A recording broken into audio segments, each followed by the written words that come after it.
Introducción. La independencia de México marcó una etapa muy importante, ya que dejó de depender de España y se convirtió en un país libre y soberano, pero no fue muy sencillo obtenerla, ya que el proceso duró 11 años de extensa lucha del pueblo de México para así obtener su libertad.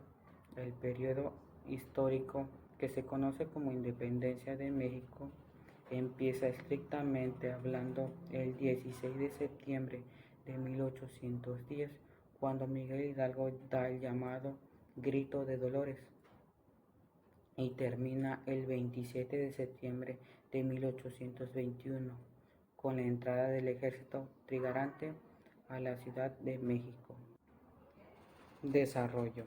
El Grito de Dolores. La conspiración planeaba el levantamiento armado para el 2 de noviembre de 1810, pero fue descubierta, y José Ortiz de Domínguez, la esposa del corregidor de Querétaro, avisó a Hidalgo, quien tocó las campanas para llamar a misa, y cuando la gente estuvo reunida, los invitó a levantarse en armas, y él gritó: ¡Viva América!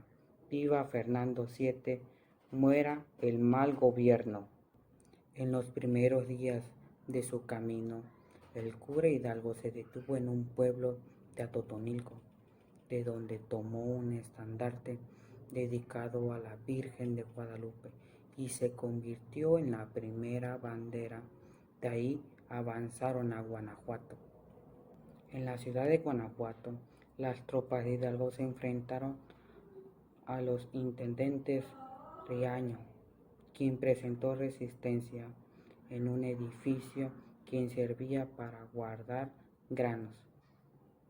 Un minero apodado el Pípila, protegido de las balas de los españoles por una lápida de piedra que cargaba atrás de su espalda, se acercó a la puerta y quemó para que los insurgentes pudieran tomar el edificio. El cura Hidalgo establece el primer gobierno insurgente. Después de tomar por las armas a la ciudad de Guadalajara, el movimiento independentista estableció ahí su gobierno. Entre las primeras medidas que adoptó estaba abolir la esclavitud, anular el tributo e impuestos especiales que pagaban los campesinos e indígenas y prohibir el uso del papel de trámites oficiales que pagaban impuestos al gobierno español. La entrevista de Hidalgo con el cura Morelos. El cura Hidalgo se entrevista con su antiguo discípulo José María Morelos, quien se ofreció como capellán del ejército. El cura de Dolores, en cambio, le ordena levantar el sur del país y apoderarse del puerto de Acapulco, ya que el movimiento así pudiera tener salida al mar. Con esa campaña, Morelos se revela como un genial estratega militar. La batalla del Monte de las Cruces. Después de la batalla del Monte de las Cruces, que ganan, Hidalgo y su ejército avanzan hacia la Ciudad de México, pero se detienen a Coajimalpa.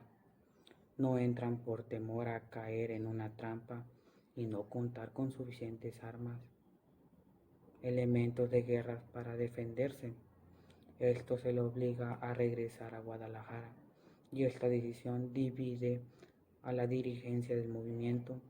Lleva a Ignacio Allende a distanciarse de Hidalgo.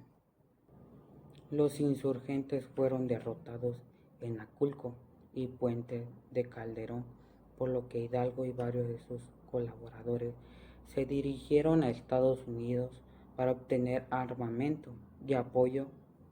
Fueron traicionados, detenidos y llevados a Chihuahua, donde se les juzgó y se les sentenció a ser fusilados en junio de 1811.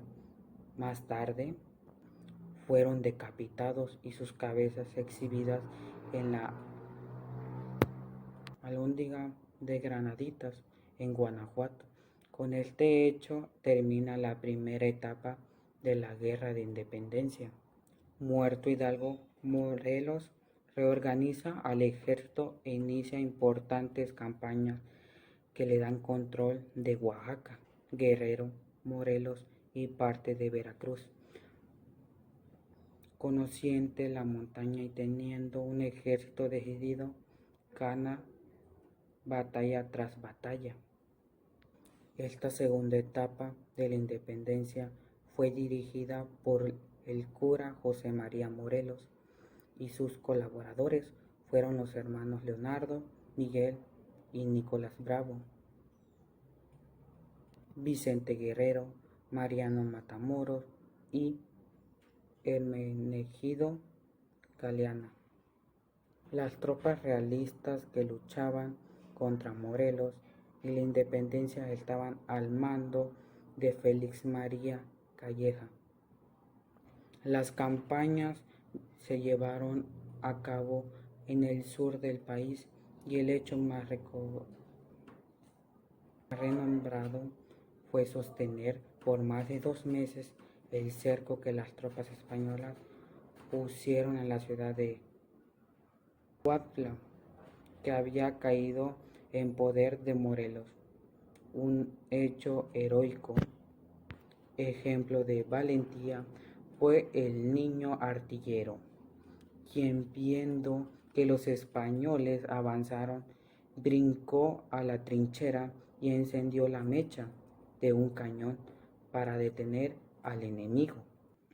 El 13 de septiembre de 1813, Morelos instaló en Chilpancingo el primer Congreso mexicano, que además de aclarar la independencia, redactó la primera constitución del país.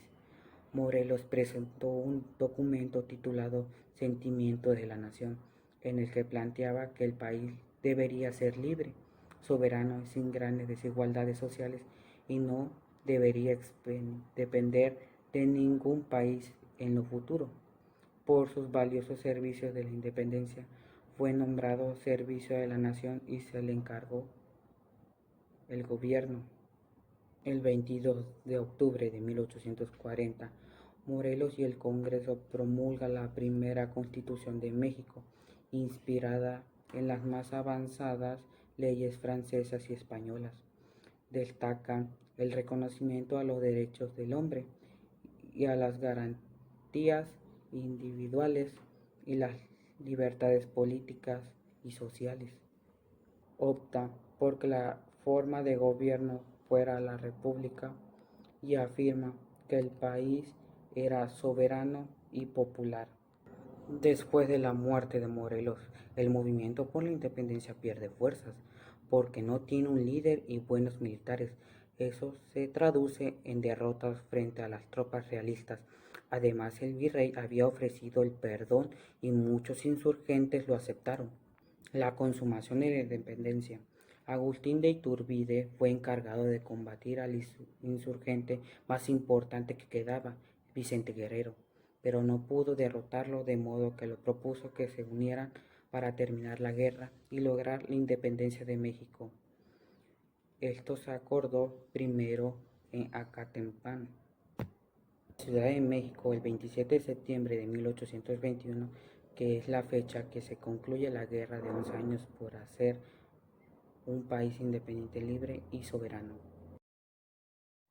Conclusión: la independencia de México forzó el presente que ahora tenemos y que los mexicanos tenemos como obligación trabajar día a día para que el México de mañana y que todos deseamos sea diferente y sea más igualitario.